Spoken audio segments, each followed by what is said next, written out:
Tangis haru pecah saat tim ekspedisi di Sijunjung, Sumatera Barat berhasil menemukan bunga Rafflesia hasselti pada Rabu 19 November 2025 malam.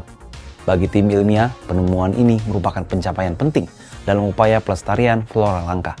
Namun bagi seorang aktivis lingkungan asal Bengkulu, Septian Andriki, yang tergabung dalam tim ekspedisi tersebut, momen ini adalah puncak penantian panjang dan perjalanan penuh risiko selama 13 tahun memburu salah satu bunga paling langka di dunia.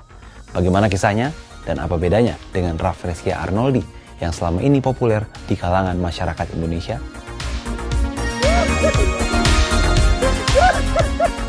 Septian Andriki yang akrab disapa Deki akhirnya menemukan Rafflesia hasselti di hutan Sumatera Barat setelah mencarinya selama 13 tahun. Pencarian ini pun tak dilakukan seorang diri. Deki ditemani oleh ilustrator botani dari Universitas Oxford, Chris Thorogood, Iswandi dari LPHN Sumpur Kudus, serta Joko Witono dari BRIN.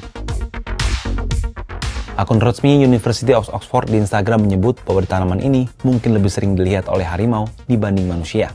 Hanya sedikit orang yang pernah melihatnya langsung karena masa mekarnya sangat singkat, hanya beberapa hari sebelum layu.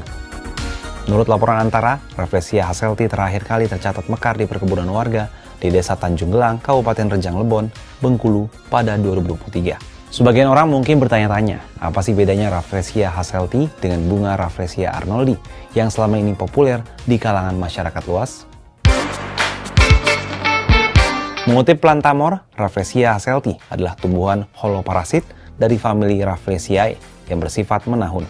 Tumbuhan ini berasal dari bioma tropis basah di wilayah Sumatera bagian tengah dan barat, serta Kalimantan Barat.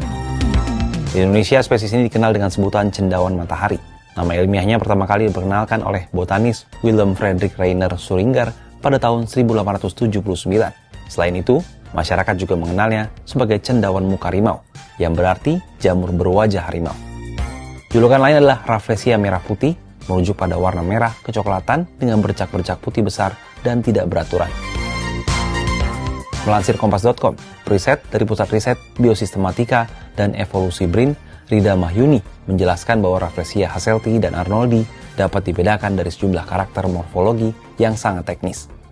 Menurutnya, ciri-ciri pembeda mencakup ukuran bunga, warna dan pola pada periglobulus, serta jumlah prosesus, tipe ramenta, ukuran dis, hingga sebaran geografisnya.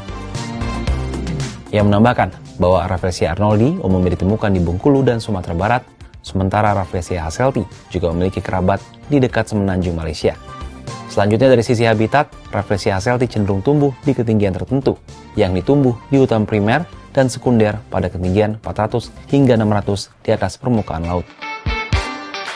Dari total 25 spesies Rafflesia yang ada di dunia, 14 jenis berada di Indonesia, dan 11 diantaranya hidup di Pulau Sumatera. Menurut Community for Conservation and Research of Rafflesia atau CCRR, sekitar 60% spesies Rafflesia kini terancam punah secara serius, setara dengan kategori kritis. Selain itu, 67% habitatnya berada di luar kawasan lindung, yang membuat keberadaan bunga langka ini semakin rentan.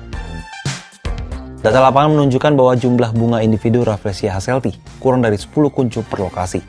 Kondisi ini membuat populasi di setiap habitat sangat kecil dan sulit berkembang. Kelangkaan ini diperparah karena bunga Rafflesia mekar sangat jarang, sehingga kesempatan untuk mengamati atau mempelajari spesiesnya pun terbatas. Penemuan ini tak hanya menjadi kebanggaan Indonesia, tapi juga pengingat bahwa hutan kita menyimpan kekayaan alam yang luar biasa, yang tentunya harus tetap dijaga kelestariannya. Kalau menurut sahabat Kompas, apa tanggapannya terkait penemuan bunga Rafflesia hasselti ini?